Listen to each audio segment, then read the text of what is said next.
तो आज जो हमारा टॉपिक होगा वो ये है कि क्या ये धरती, ये आसमान, ये सब कुछ जो कुछ भी दिख रहा है आपको आंखों से, ये सब क्या परमात्मा ने बनाया है? क्योंकि ये बहुत ही ज्यादा गहरा विषय है और इस विषय पे बहुत ही लंबी लंबी चर्चाएं होती हैं। बहुत से मत, बहुत से पंथ, बहुत से धर्म इस बात की पुष्टि करने में लगे रहते हैं कि ये धर्म, ये परमात्मा ने संसार बनाया है। हमारे धर्मों की किताबों में लिखा है कि परमात्मा ने ही सारी सृष्टि बनाई है। सबके सब साबित करने में लगे रहते हैं। लेकिन हर धर्म में यह भी लिखा है कि ये संसार मायावी है, माया के द्वारा बनाया जाता है। इस संसार को त्यागो, इस संसार के चक्कर में ना पड़ो, ये संसार तुम्हें जन्म मरण में लेके आता है। इस संसार की इच्छाएं, इस संसार के सारे लोभ तुम्हारे पतन का कारण है। ऐसे भी बहुत सी चीजें बताई जाती हैं। तो समझ में ये नहीं आता है, कई बार बहुत से लोगों को सवाल होता है कि ये दुनिया बनाई क्यों है भाई? जब इस दुनिया को झूठ भी बताया गया है, इस दुनिया को माया भी बताया गया है और इस दुनिया को ही त्यागने की बातें भी की गई हैं कि तुम्हें मुक्ति चाहिए तो इस दुनिया के मोह को छोड़ दो। अरे भाई, हमारे पास दुनिया, हमारा कोई प्रलोभन नहीं है दुनिया में। प्रलोभन तो हमें दिया गया है। अगर ये दुनिया ना होती तो हमें क्या लोभ होता दुनिया का? हमारी कैसे इच्छाएं इस दुनिया में अटकती हैं? ये दुनिया जब नहीं थी तब भी तो हम कहीं रहते थे, और जब ये दुनिया नहीं रहेगी तब भी हम कहीं ना कहीं तो होंगे, क्योंकि हम तो अमर बीज हैं। हमारा नाश नहीं होता। आज बहुत से लोग अलग अलग यूट्यूब चैनल के माध्यम से बताते हैं कि ये दुनिया परमात्मा ने बनाई है, ये दुनिया से पहले हम नहीं थे, ये दुनिया बनी है तभी हमारा जन्म हुआ है, मां के पेट से हमारा जन्म हुआ है। ये अधूरा ज्ञान है भाई। गीता में भी साफ बोला गया, हे अर्जुन, ऐसा कोई वक्त नहीं था जब मैं, तू या ये राजा नहीं थे। जो राजा महाराजा खड़े हैं, तेरे चाचा, तेरे भतीजे, तेरे मामा, तेरे दादा, तुम्हारे गुरु, ऐसा कोई वक्त ही नहीं था जब ये नहीं थे, और ऐसा कोई वक्त नहीं होगा जब ये नहीं होंगे। इसलिए हे अर्जुन, इनकी चिंता मत कर। ये मत सोच कि तू इन्हें मार देगा, ये खत्म हो जाएंगे। ये कभी खत्म नहीं हो सकते। ये अमर बीज हैं। जीवात्मा अजर अमर अविनाशी है, ये मरती जन्मती नहीं है। और जो आत्मा को ये सोचता है कि एक दिन मर जाएगी और या उसको कोई मार देगा या वो किसी को मार देगी, तो वो दोनों ही अज्ञान में जी रहे हैं। इस आत्मा को ना तो कोई शस्त्र काटने का सक्षम रखता है, ना कोई अग्नि जलाने की, ना ही हवा सुखा सकती है, ना ही पानी भिगो सकता है। इसको कोई कुछ नहीं कर सकता। अर्जुन, मोह को छोड़ और धर्म के साथ लग। इनकी हत्या कर, इनको मार। किस चीज के लिए मार? इसी दुनिया के लिए तो। भाई, झगड़े का मुद्दा क्या था? मुझे 5 गांव दे दो या मुझे हस्तिनापुर दे दो। झगड़ा तो वही रहा ना इस दुनिया का। अभी हमें कोई कहे कि तुम 5 गांव ले लो, मत लो और युद्ध करो, तुम हस्तिनापुर के चक्कर में 5 गांव मत लो, युद्ध करो, तो भाई जो विवेकी हंस होगा वो, उसको तो 1 गांव भी नहीं चाहिए। वो तो अपना घर बार भी छोड़ के जाने के लिए तैयार है। बड़े बड़े राजा महाराजा जो अपना महल था वो भी छोड़ के चले गए इस दुनिया को असत्य मान के। लेकिन यहां पे धर्म की बात आ जाती है, धर्म अधर्म की, क्योंकि वहां पर बात 5 गांव या हस्तिनापुर की नहीं थी। 5 गांव और हस्तिनापुर तो पहले भी छोड़ के वो कितने साल अज्ञातवास में रहे, जंगलों में रहे। बात वहां थी धर्म अधर्म की, सही गलत की। जो वहां पर अत्याचार हो रहा था जनता के साथ, उसको खत्म करने की बात थी और युग पलटने की बात थी। युग भी पलटना जरूरी था, इसलिए महाभारत का युद्ध हुआ। लेकिन मुद्दा वही आ जाता है कि ये दुनिया बनाई किसने? क्योंकि जब तक ये दुनिया बनाने वाले का समझ में नहीं आया, जब तक आप निकल नहीं सकते। जब तक आपको यही नहीं पता कि जिस देश में मैं रहता हूं, जिस दुनिया में मैं रहता हूं, वो मेरे पिता ने बनाई है या मुझे फंसाने वाले ने बनाई है। जब तक ये समझ में नहीं आया भाई, आप निकलने का ख्याल भी नहीं ले सकते। आप जिस घर में बैठे हो आपको अच्छी तरह पता है मेरे पिताजी ने बनाया है, मेरे पिताजी के नाम पे है, हमारी जमीनें जायदाद है, तो आप आराम से रहते हो उसमें ताला मार के घर में। भाई दीवारें ही तो हैं ये, उन्हीं दीवारों को तुम अपना मान के बैठे हो। और वही दीवारें जब जेल की आ जाती हैं, वही दीवारें, वही ईंटें, वही पत्थर, वही सीमेंट, तब तुम्हें वो पराया लगने लग जाता है कि भाई मैं तो गलत जगह फंस गया। कोई किडनैप करके चार दीवारी में बंद कर दे, वही दरवाजा, वही दीवारें, सब कुछ वही, दुनिया भी वही, लेकिन वो कमरा पराया लगने लग जाता है। भले वहां पे वो आपको 5 साल खाना खिलाए बैठा के, लेकिन फिर भी आप किडनैप हो, आप उसको अपना नहीं मानते। इसी प्रकार आप इस दुनिया में रहते हो, जिस दुनिया में रहते हो आप किडनैप हो। आप इस दुनिया में बैठे हुए, आपको खाना खिलाया जा रहा है, आपको पानी पिलाया जा रहा है, आपको हर सुविधाएं दी जा रही हैं, लेकिन फिर भी आप कैद में हैं। आपके हाथ में हथकड़ियां नहीं डाली। जैसे काला पानी की सजा होती थी पहले, काला पानी की सजा में क्या करते थे, सब दोषियों को, सब कैदियों को काला पानी में उतार के उनको बेड़ियां नहीं लगाते थे। वो एक टापू होता था 30, 40, 50 किलोमीटर का, और चारों तरफ पानी होता था, समुद्र। तो उस टापू में से पता लगता था अंग्रेजों को कि कौन यहां से निकल के भाग सकता है, समुद्र में नहीं जा सकता कहीं भी। हजारों किलोमीटर का समुद्र कौन तैरेगा। इसलिए ना तो वहां कोई जेल होती थी और ना ही वहां कोई हथकड़ियां लगती थी। वहां घर बना के दे दिए उनको, रहो अपना मजे से, ताकि उनको यह भी एहसास ना हो कि हम काला पानी की सजा काट रहे हैं।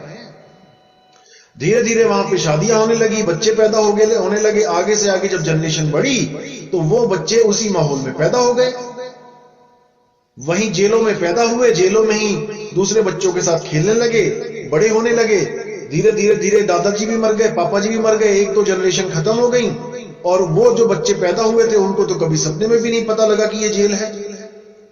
वो तो उसको अपने दादाजी का घर मान के बैठ गए, अपने पिताजी का घर मान के बैठ गए, उन्हीं जेलों को अपना घर मान के बैठ गए, उन्हीं जेलों में खेलने लगे, और वहीं पे अपना परिवार बढ़ा के अपने आप को उसी काला पानी देश का बाशिंदा मानने लगे कि हम तो हैं ही यहाँ के, ये तो हमारे पिताजी ने बनाई है, हमारे दादाजी ने बनाई है ये जेल। जेल भी नहीं बोलते हैं, घर, लोक, मृत्यु लोक। लेकिन इस लोक का नाम ही मृत्यु लोक रखा हुआ है। इस पे भी किसी को समझ में नहीं आता कि अगर परमात्मा ने अपना ये देश बनाया होता, अगर घर बनाया होता, तो कौन अपने घर का नाम मृत्यु लोक रखता है, स्वर्ग लोक रखता है, आनंद लोक रखता है, और भी कई नाम है सुंदर सुंदर जो नाम रखे जाते हैं। देखो किसी के घर के पास जाओगे तो वहां पे कितने सुंदर नाम रखे होते हैं, मधुवन कुटीर, ऐसे ऐसे नाम रखे होते हैं। लेकिन इस लोक का क्या नाम रखा है भाई, मृत्यु लोक। मृत्यु लोक इसलिए रखा गया क्योंकि यहां पर कोई भी अचल नहीं है, यहां सब जग चलनहार, यहां कोई भी ऐसा नहीं है जो यहां पे टिक जाए। इस दुनिया में कोई टिक नहीं सकता। यहां पे तो चलो चलो लगी हुई है, एक आ रहा है, दो जा रहे हैं, दो आ रहे हैं, एक जा रहा है, एक आ रहे हैं, दो जा रहे हैं, चलता ही चला जा रहा है, कोई रोक नहीं है। इसीलिए कबीर साहब ने पुष्टि करी कि ये हमारे परमात्मा का घर नहीं है, यहां पे हम अज्ञानतावश रुके हुए हैं, और अज्ञानतावश ही हम बार बार यहां आ रहे हैं, जा रहे हैं। इसीलिए साहिब ने बोला, रहना नहीं देश बेगाना है, ये बेगाना देश है भाई, इस देश में हमने नहीं रहना। यह संसार कागज की पुड़िया, बूंद पड़े घुल जाना है। देखने को लग रही है ये मिट्टी मोटी मोटी, और कितने ही अंदर गहराई में नींवें खोद खोद के ऊंची ऊंची बिल्डिंगें बना ली हैं, लेकिन ये बिल्कुल उसी तरह है जैसे दूध के ऊपर मलाई होती है, कहीं से मोटी जम जाती है, कहीं से पतली जम जाती है, लेकिन मलाई में उंगली मारोगे तो नीचे पानी ही पानी है। इसी प्रकार इस धरती के नीचे भी पानी है, और उसके नीचे भी अंदर जाके लावा है। ये दूध के ऊपर मलाई की तरह है ये धरती, ये संसार कागज की पुड़िया। जैसे कागज होता है, अखबार ले लो, कितना कुड़कुड़ा होता है। सुबह सुबह अखबार आपके घर में अखबार वाला फेंकता है, उस कागज को आप हिलाओगे, देखो कड़कड़ बोलता है, लेकिन उसी अखबार को एक बार पानी में डुबो देना, एक बाल्टी पानी में, उसी अखबार की क्या हालत हो जाएगी। इसी तरह ये धरती की हालत हो जाएगी। जब महाप्रलय आती है तो पानी में सब कुछ बह जाता है, सब बिल्कुल धरती का नामो निशान खत्म हो जाता है, पानी में ही जलमग्न हो जाती है ये। तो इसीलिए बोला है कि यह संसार कागज की पुड़िया, बूंद पड़े गल जाना है। कहां घर बनाओगे, कहां मकान बनाओगे, रहना नहीं देश बेगाना है। यह संसार कांटे की बाड़ी, उलझ पुलझ मर जाना है। अब कांटे की बाड़ी क्या है? ये हमारे जितने भी रिश्ते नाते, जितने भी हमारे ध्यान को खींचने वाली कोई भी चीज है, ये कांटों की तरह। जैसे आप कपड़े अच्छे पहन के जाओ किसी जंगल में और वहां बहुत सारी कटीली झाड़ियां हो, तो नाना करते भी आपके कपड़ों में इतने कांटे लग जाते हैं, आपके कपड़ों को फाड़ने में लग जाती हैं वो झाड़ियां। इसी प्रकार आपकी जो सूरत है उसको अटकाने के लिए हजारों तरह के खेल चल रहे हैं इस दुनिया में। आपकी चुन्नी, कोई लेडीज जा रही है, उसकी चुन्नी में कांटे लग गए, किसी कटीली झाड़ी में कहीं अटक गई उसकी चुन्नी। अब वो अगर खींचेगी तो वो फट जाएगी। इसी प्रकार हमारी जो सूरत है, हमारी सूरत कांटों में उलझ गई है। कांटे क्या है? ये जितने भी हमारे रिश्तेदार हैं, जितने भी माँ बाप भाई बहन, ये कोई बॉस, नौकरी धंधा काम मकान दुकान, ये जितने भी हमारा सूरत, जहां जहां हमारी सूरत उलझी हुई है, ये सब कांटे हैं। कबीर साहब कहते हैं कि अगर इसको एकदम खींचोगे तो ये नहीं बात बनेगी। इसको समझ के धीरे धीरे, एकदम खींचे का मतलब क्या होता है कि एकदम बैराग ले लिया जी, मैं तो जा रहा हूं जी, अभी अभ्यास किया नहीं, कोई शब्द की परख करी नहीं कि शब्द कैसा है। देखा होगा आपने अलग अलग सिद्धांतों में, अलग अलग आश्रमों में कितने ही लोग सन्यास लेके बैठे हैं, लेकिन क्या होता है? गड़बड़ हो जाती है। क्यों हो जाती है? क्योंकि शब्द नहीं है वहां पे, शब्द का असली भेद नहीं है वहां पे। शब्द का असली भेद होगा तो टिक जाएगा बंदा, लेकिन शब्द ही नहीं है वहां पे, भेद ही नहीं है, तो नहीं टिक पाएगा। तो कहते हैं एक एक करके कांटा हटाओ, सत्संग को सुनो समझो, और उसके बाद सत्संग के द्वारा विवेक कर करके एक एक से अपने मन को निकालो। धीरे धीरे धीरे धीरे करके सारे कांटे निकल जाएंगे और आप उस मालिक से जुड़ जाओगे। यह संसार कांट की बाड़ी और उलझ पुलझ मर जाना है, रहना नहीं देश बेगाना है। यह संसार झाड़ और झाकर आग लगे बर जाना है।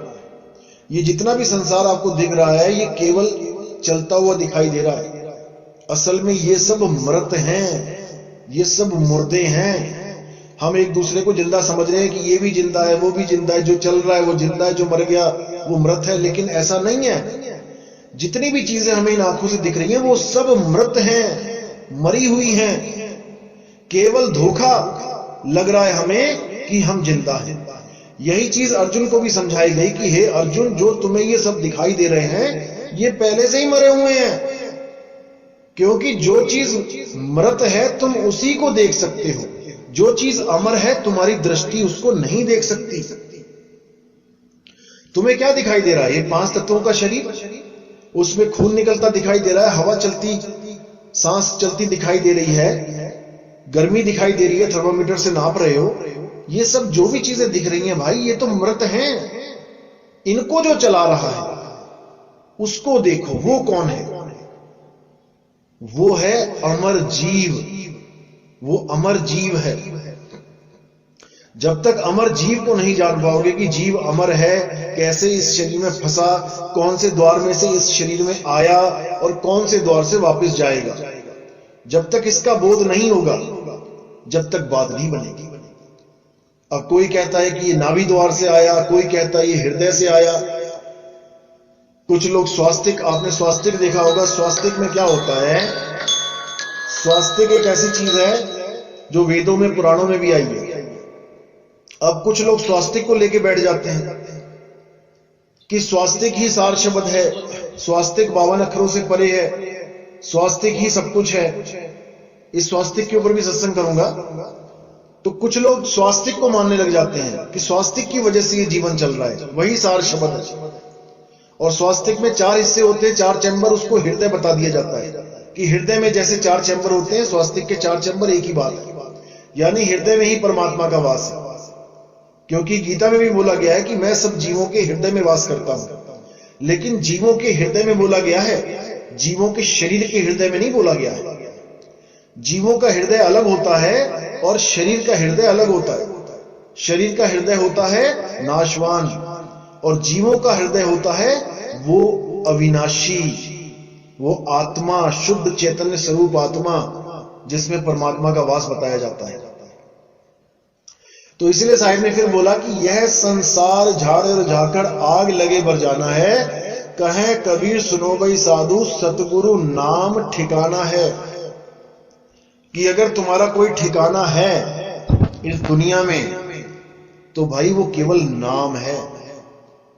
अगर वो नाम तुम्हें मिल जाए फिर तुम्हारी सूरत को एक ठिकाना मिल जाएगा। अभी सूरत कहां रहती है?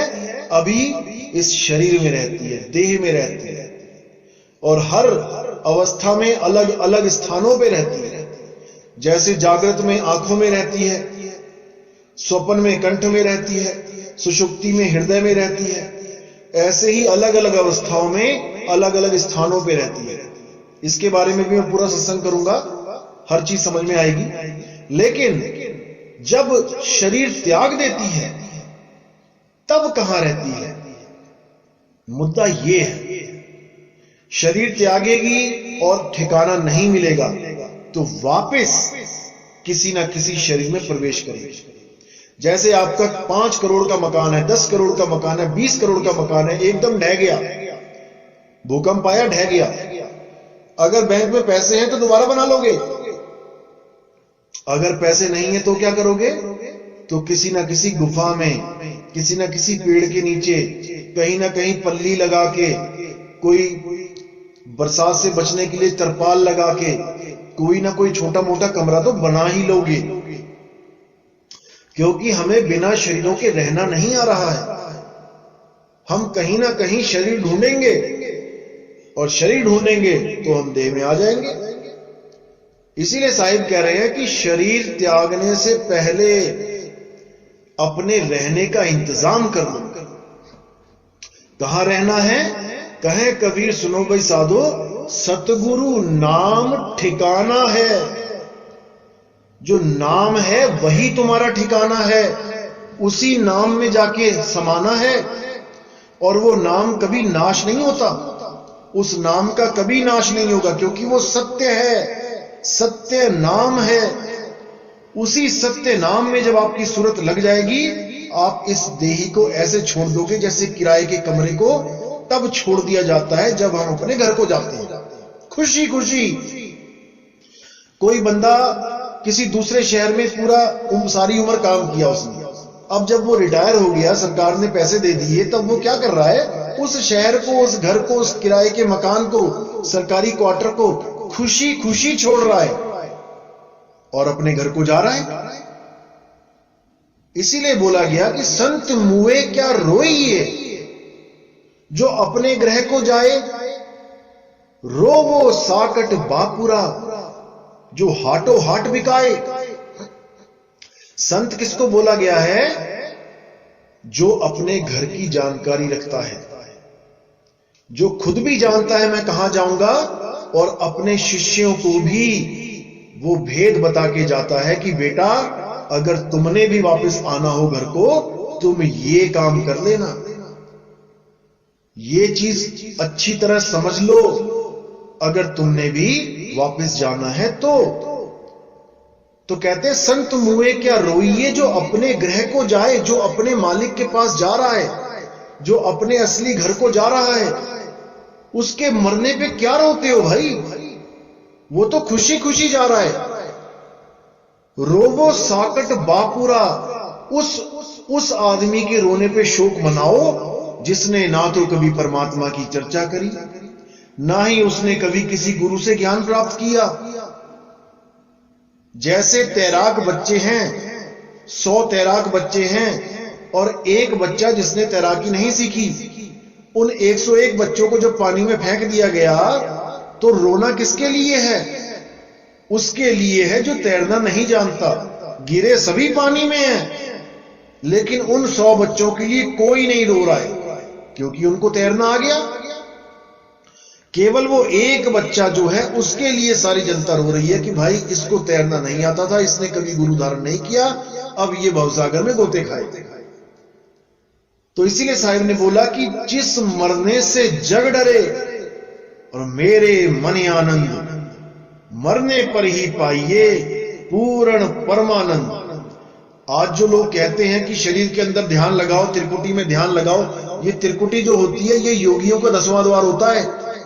कुछ लोग गलत फहमी में डाल रहे हैं लोगों की, योगियों का 10वां द्वार वो है, कोई और है। नहीं, जितने भी योग पंथ चल रहे हैं A to Z सब इसी को 10वां द्वार बोलते हैं। किसी भी बड़े बड़े संत महात्मा की किताबें देख लेना, वो 10वां द्वार इसी को ही बोला गया। कोई एक बिरला ही होता है, गुप्त होता है, जो इसको 10वां द्वार ना बोले। योगियों का, सिद्धों का 10वां द्वार यही है। यहां तक कि सिद्धों का जो इष्ट है भोले शंकर, वो भी सांकेतिक ज्ञान तीसरा नेत्र यहीं पे खोला गया है, यहीं पे बताया गया है सारा कुछ। बड़े बड़े संत महात्मा यही बता रहे हैं, यही 10वां द्वार है लोगों का। इसी को तीसरा तिल बोल दिया जाता है, इसी को शिव नेत्र बोल देते हैं। तो कहते हैं जिस मरने से जग डरे मेरे मन आनंद और मरने पर ही पाइए पूर्ण परमानंद। क्योंकि मरने पर ही आपको वो आनंद प्राप्त होगा कि शुक्र है अब मैंने वापस नहीं आना। क्योंकि आनंद तो आपको परमात्मा देता ही रहेगा। जब आप भजन पे बैठोगे और अपना सूरत को शब्द में ध्यान लगाओगे तो धीरे धीरे वो आपको आनंद देने लगेगा। आपकी चिंताएं, आपका डर खत्म होने लग जाएगा। लेकिन आप बार बार अनुभव करके जब इस शरीर में आओगे तो आपके अंदर यही होगा कि मैं कब जाऊं, कब हमेशा के लिए यहां से छुटकारा पाऊंगा। आनंद तो वो दे रहा है परमात्मा, लेकिन एक लगातार, एक सदा सदा का आनंद तब ही मिल पाता है भाई, जब इस शरीर को सदा के लिए त्याग के अपने स्वरूप में स्थित हो जाओ। उसके बाद ना रहेगा बांस और ना बजेगी बांसुरी। उसके बाद आप वापस नहीं आओगे। सदा सदा के लिए आपकी सूरत शब्द में समा जाएगी। और इस शब्द में समाने के लिए ना तो आपको किसी जाप की जरूरत है, ना अजपा जाप की जरूरत है, और ना ही किसी अनहद नाद की जरूरत है जो कानों में उंगलियां डाल के आप सुनने की कोशिश करते हैं। कानों में उंगलियां कब तक डालोगे? जब तक हाथ है। हाथ कट गया, पैरालाइज हो गया, लकवा मार गया, फिर क्या करोगे? फिर क्या घर वालों को बोलोगे भाई मेरे कानों में उंगलियां डाल देना, मैंने परमात्मा से मिलना है? ऐसा बिल्कुल नहीं। आंख न मूंदो, कान न रूंदो, तनिक कष्ट मत धारो, खुले नयन पहचानो हंस हंस, सुंदर रूप निहारो। खुले नयन होगा, नयन खुले होंगे संसार की तरफ। संसार में सब 5 तत्व दिखाई दे रहे हैं, लेकिन सूरत कहां होगी? 5 तत्वों से परे। कुछ लोग सोचते हैं कि अगर उस दरवाजे से निकल जाएंगे तो आगे भी प्रकृति मंडल है। अरे नहीं भाई, वहां प्रकृति मंडल नहीं है। प्रकृति मंडल केवल वहां तक है जहां तक तुम्हारी दृष्टि जा रही है, तुम्हारी, ना कि सामने वाले की। ये बहुत गुप्त रहस्य है। इस गुप्त रहस्य को तब जानोगे जब तुम्हें शब्द का अनुभव हो जाएगा।